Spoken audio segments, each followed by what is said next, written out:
Hello guys and welcome back to the 2023-24 SDPN NHL season previews. Next up we have the Seattle Kraken, who burst onto the playoff scene this last year, seeing what's next for them, if they can get back into the playoffs, and if they can get even better in them. But first, of course, we got to shout out today's sponsor, In Sports Interaction. Get in on the action and make your bet with Sports Interaction. Tons of sports are going on right now with the MLB closing out with a ton of close games. Bet before the game or live and in play with all your favorite teams. Head to sportsinteraction.com/SDPN or download the app to get started. 18 plus. Please play responsibly. Now, the Seattle Kraken had a slew of additions and subtractions this last year, and when we look at it in the terms of the additions, on the forward group, you got Kailer Yamamoto, who was traded to the Red Wings, then released, and then the Kraken ended up signing him, but 25 points in 58 games this last year, and solid defensively there. We'll see how much of an impact he has, likely on that fourth line, though. You also got Pierre-Edouard Bellemare, another potential fourth line addition on that center position, 38 years old, and we'll see if maybe Shane Wright can crack that spot, or if he goes a little bit higher.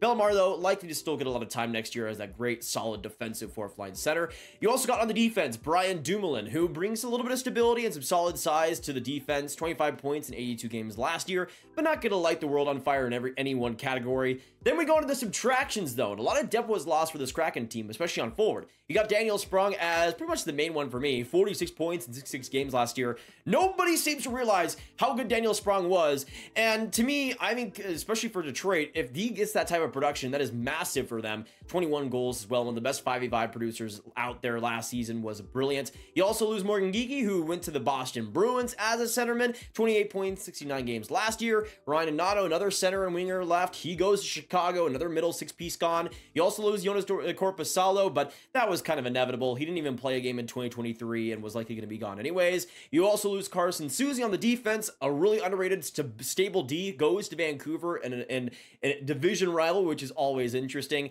And you also lose Martin Jones as the backup, who got a ton of wins last year, but not the greatest save percentage. They'll be fine without him, most likely. Now, going on to the Seattle Kraken's three players to watch here. These are three guys that might not be the biggest players on the team, but to me, matter a lot for what happens next. For my first player to watch, I have Jaden Schwartz, who is in a weird position right now, 31 years old. He's not super old, but we already have started to see some points of decline. This last year in 71 games got 40 points after 23 points in 37 games the year prior. He's in an interesting spot. He's maybe in a position where he might lose a position to a younger player. Maybe Shane Wright ends up taking a spot in the middle six. We'll have to wait and see. He's a player, though, that with how much depth Seattle has, could kind of find himself by the wayside if that decline were to happen any longer.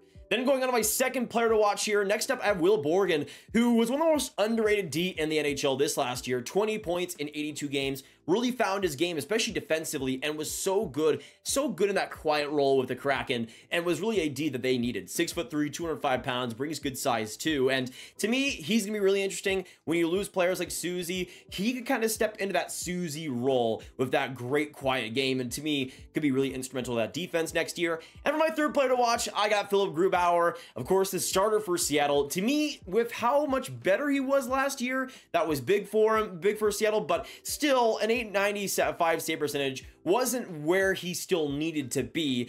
If he's able to get to a 910, 915 save percentage, really get back to those days in Colorado, those days in Washington, then to me, that would be monstrous for the Kraken. They have a little bit less depth on the goaltending side with Chris Driedger now as their backup. They can't rely on Martin Jones any longer. Grubauer needs to be the guy officially. And hopefully after a solid playoffs last year, that's able to carry on. Now let's go through and grade the forwards, defense, and goaltending, and we go into the forward group, which is, in my opinion, absolutely the best part of the Seattle Kraken team. The depth is amazing. The amount of goal scorers they had last year, the amount of players they had over 20, 30 points was insane. You look at it, and again, there's no absolute superstars. Jared McCann is awesome. Matty Beniers is awesome. I love players like Burakovsky, Eberle, Tolvanen, Bjorkstrand, but nobody's going to absolutely wow you individually. But collectively, this is the biggest strength of Seattle. The depth, the collective group here is amazing. All four lines are so balanced. I give the forward group an A-.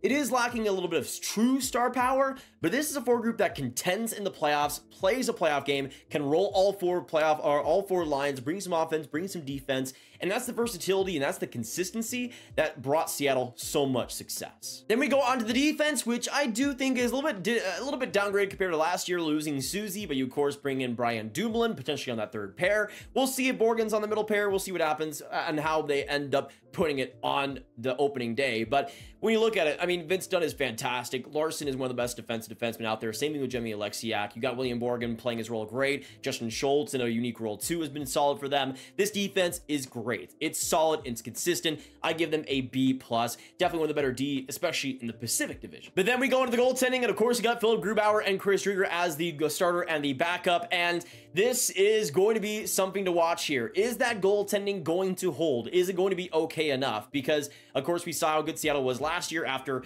really not having good goaltending at all.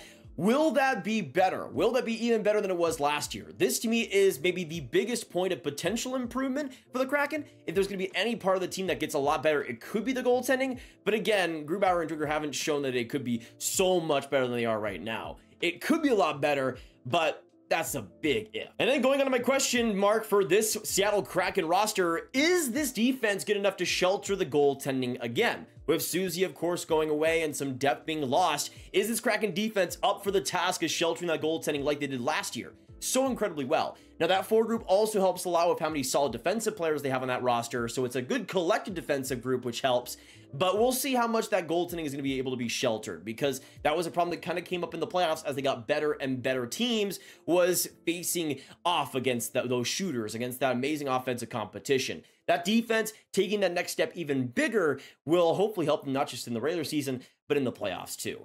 As of right now, though, I do see the Kraken getting back in the playoffs. Maybe not as good as they were last year, but still being a fantastic team. 95 to 98 points on the year. 4 from that Pacific Division, but potentially being in play for that first wildcard spot. But no matter what, even if the Kraken get slightly worse than the regular season, they're still going to be one of the most fun teams out there with the depth, with the versatility they have, all the ways they can attack you. They are always so fun to watch and will be this next year. Let us know in the comments down below, though. Are they still a playoff team? Do they take a step back? Was last year just a one-year wonder? Are they back outside of the playoffs? Let me know your predictions down below. Of course, hit that like button, hit that subscribe button, hit that notification bell if you haven't already. Support the channel, support the SDPN gang. Great to have you guys here for all the season previews. 32 teams, 32 days. We'll see you for the next one. Have a great day, and goodbye.